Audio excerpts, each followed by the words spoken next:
एक सवाल है इक्लॉन फॉर्म का। जैसे ये सब कुछ लिखा हुआ है ना, तो इक्लॉन फॉर्म का क्या था, फर्स्ट रो का जो पहले एलिमेंट के नीचे वो ज़ीरो होना चाहिए। एक मिनट, ये फाइनल ये है ना, देखो फर्स्ट रो का फर्स्ट एलिमेंट 1 होना चाहिए, उसके नीचे जितने एलिमेंट है वो ज़ीरो होने चाहिए। फिर उसके बाद सेकंड क्या आता, फाइनल। पहले आंसर देख लो फिर बताती हूँ कि इक्लॉन फॉर्म होनी कैसे चाहिए। वो सवाल था कुछ भी हो, ठीक है। हमारे पास ये होना चाहिए, फर्स्ट रो का फर्स्ट एलिमेंट 1 होना चाहिए, उसके नीचे जितने नंबर्स आए वो ज़ीरो होने चाहिए। सेकंड रो का सेकंड एलिमेंट 1 होना चाहिए, उसके नीचे जितने भी नंबर है वो ज़ीरो होने चाहिए। और थर्ड में यहाँ पर 1 भी हो सकता है और ज़ीरो भी हो सकता है। अब सवाल जो भी गिवन हो ना, अब जैसे सवाल यहाँ पर ये गिवन था 5 9 3 -3 5 6 -1 -5 -3, इसको इस शक्ल में लेकर आना है। तो मैंने तुम्हें एलिमेंट्री रॉस ऑप्शंस लिखवाई थी ना, ये देखो, इसका स्क्रीनशॉट ले लो। फर्स्ट क्या क्या कर सकते हैं, सबसे पहले हम इंटरचेंज कर सकते हैं। इंटरचेंज का क्या मतलब है भाई, आप जो देख रही हो कि कौन सी रो में आपको फर्स्ट एलिमेंट 1 नज़र आ रहा है, तो आप उसको पहले लिख सकती हो। जैसे इसमें देखो, first row, second row, third row. Third में मुझे पहला नंबर 1 नज़र आ रहा है, तो फर्स्ट स्टेप में ये कर सकती हूँ कि इंटरचेंज कर दूँगी। तो मैंने इंटरचेंज कर दिया, ठीक है। थर्ड वाली को फर्स्ट पे ले आई और फर्स्ट वाली को कहाँ ले गई, थर्ड पे ले गई।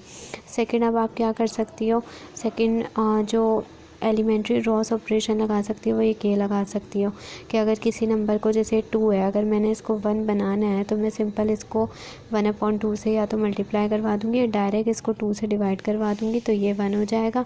इसके ऊपर काम करूँगी, लेकिन इन सब पे करना पड़ेगा। और थर्ड जो लगाई थी वो हमने इस तरह का एक ऑपरेशन लगाया था ना, कि जो रो है, जैसे ये है, ये वाली एग्जाम्पल ले लो, ये वाली ले लो, जैसे 6 है, ठीक है। अब इसको बनाना क्या है, 0 बनाना है। तो क्या करूँगी, R2 के साथ क्या करूँगी, R2 सही है, -2 और R1। देखो यहाँ से देखो, पहले इसको समझो, ये वाला जो नंबर है ना, इसको आपने 0 बनाना है, ठीक है। तो वो सारे खुद बन जाएंगे। ये 2 है, तो यहाँ पे आपने लिखा R2 2 सही है, -2, क्योंकि आपको पता है ये प्लस का है, इसके साथ माइनस का 2 लगवा के इसको R1 से मल्टीप्लाई करवा दो। तो देखो, अब ये जो ऑपरेशन तुमने लिखा है ना, ये इस पूरे पे लगेगा। तो इस पे फोकस तुमने इस पे रखना है, जिसको तुमने 0 बनाना था वो 0 बन गया, ठीक है। 2, R2 का पहला वर्ड 2 है, -2, R1 कितना है, 1, तो 2 - 2 1 से 2, ये आपका 0 हो गया। अब इसी तरह यही वाला ऑपरेशन इन दोनों नंबर पे लगा दोगी, तो यहाँ पर जो भी नंबर बने वो लिख देंगे। ये 3 जो ऑपरेशंस हैं ना, इनको याद रख लो, इनका स्क्रीनशॉट ले लो। अब अगर सवाल पे आते हैं, तो जैसे ये सवाल है, 5 9 3 -3 5 6 -1 -5 -3। अब इसको एक लॉन फॉर्म बनाना है। तो सबसे पहले देखो, ये सवाल लिखा, ठीक है, जैसे लिखा हुआ था। अब आपको क्या नज़र आ रहा है भाई, ये फर्स्ट रो, ये सेकंड रो, ये थर्ड रो। तो आपने देखा थर्ड रो का जो पहला एलिमेंट है वो 1 है, भले -1 है लेकिन करीब तर है। तो आपने इंटरचेंज, पहला जो ऑपरेशन लगाया वो क्या लगाया, इंटरचेंज का, कि एक रो को दूसरी रो से चेंज करवा दिया, यानी लिख दिया R3/R1, कि पहले R3 लिख दी, ये पूरी नीचे वाली ऊपर लिख दी, और जो ये ऊपर वाली थी R3 की जगह लिख दी, बीच वाली अपनी जगह पे रही, ठीक है। फर्स्ट ये ऑपरेशन लगा दिया।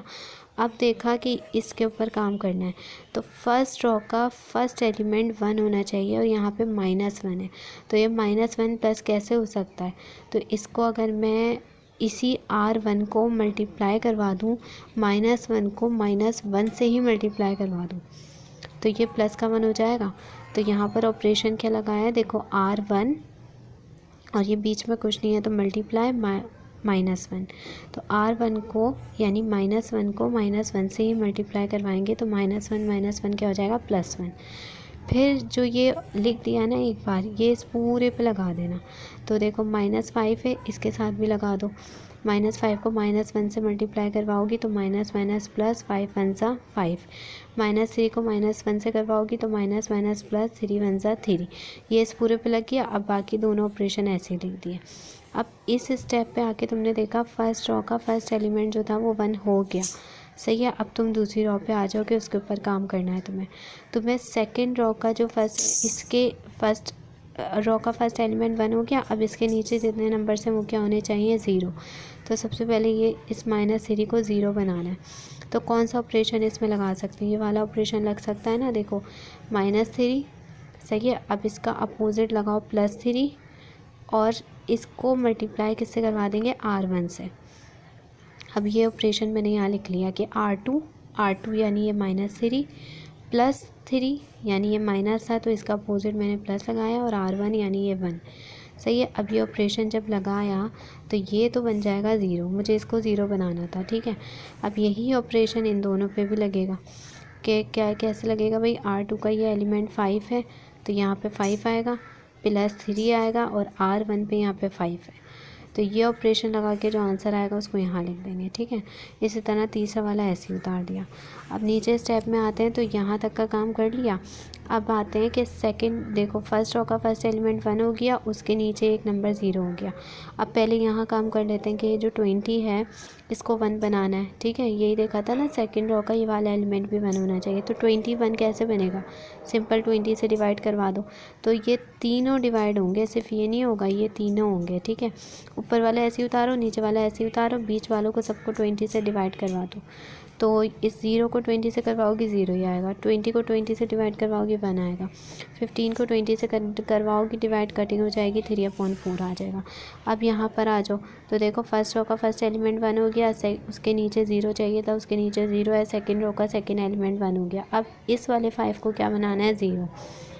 तो क्या ऑपरेशन लग सकता है, ये वाला R3, सही है। R3 पे 5 है, प्लस का 5 है, तो हम माइनस का 5 ऐड करवा के इसको R1 से मल्टीप्लाई करवा देंगे इससे। तो ये यहाँ पर ये 0 बन जाएगा। अब यही जो ऑपरेशन आपने बनाया है ना, ये इन दोनों पे लगा दो, इन तीनों पे लगा के ये नंबर्स आ गए। अब क्या करना है, देखो भाई फर्स्ट रो का फर्स्ट एलिमेंट 1, उसके नीचे दोनों 0 हो गए। सेकंड रो का फर्स्ट एलिमेंट 1 हो गया। अब इसको 0 बनाना है, इस -16 को। तो कौन सा ऑपरेशन लगाऊं, -16 यानी R3, ठीक है। इस पे फोकस रखोगी, ये दोनों खुद ही बन जाएंगे। R3 -16 है, इसको प्लस का 16 लगवा के इसको इससे मल्टीप्लाई करवा दें R2 से, क्योंकि यहाँ पर 1 है, 1 से मल्टीप्लाई होगा वही आएगा। जैसे यहाँ पर देखो ये ऑपरेशन लगा हुआ है, R3 यानी R3 पे ये जो था ना +16 और R2 से मल्टीप्लाई करवा देंगे। तो ये तो -16 क्या हो जाएगा, 0। देखो R3 पे क्या था भाई, ये रहा -16 +16 और R1 से मल्टीप्लाई करवाया। देखो -16 +16 कैंसिल होके यहाँ पे क्या आ गया, 0 आ गया। फिर उसके बाद ये जो है ये वाला -12 था, ये खुद ब खुद 0 हो गया। इसका मैंने कहा था कि ये 0 भी आ सकता है, ये 1 भी आ सकता है। अगर ये वाला नंबर ऑटोमेटिकली जो है वो 0 आ जाता है तो हम छोड़ देंगे, नहीं तो अगर हम इसको 0 नहीं आता तो हम इसको 1 बनाएंगे, ठीक है। तो ये फाइनल एक लॉन फॉर्म आ गई कि फर्स्ट रो का फर्स्ट एलिमेंट 1 हो, उसके नीचे 0 हो। सेकंड रो का फर्स्ट एलिमेंट 1 हो, उसके नीचे 0 हो। थर्ड रो का जो ये वाला नंबर है यहाँ पे 1 भी हो सकता है और 0 भी हो सकता है। तो तुम इसको ट्राई करो, अगर तुम्हें नहीं अभी भी समझ आया ना तो फिर मैं पेपर के बाद तुम्हें सामने समझा दूँगी, ठीक है।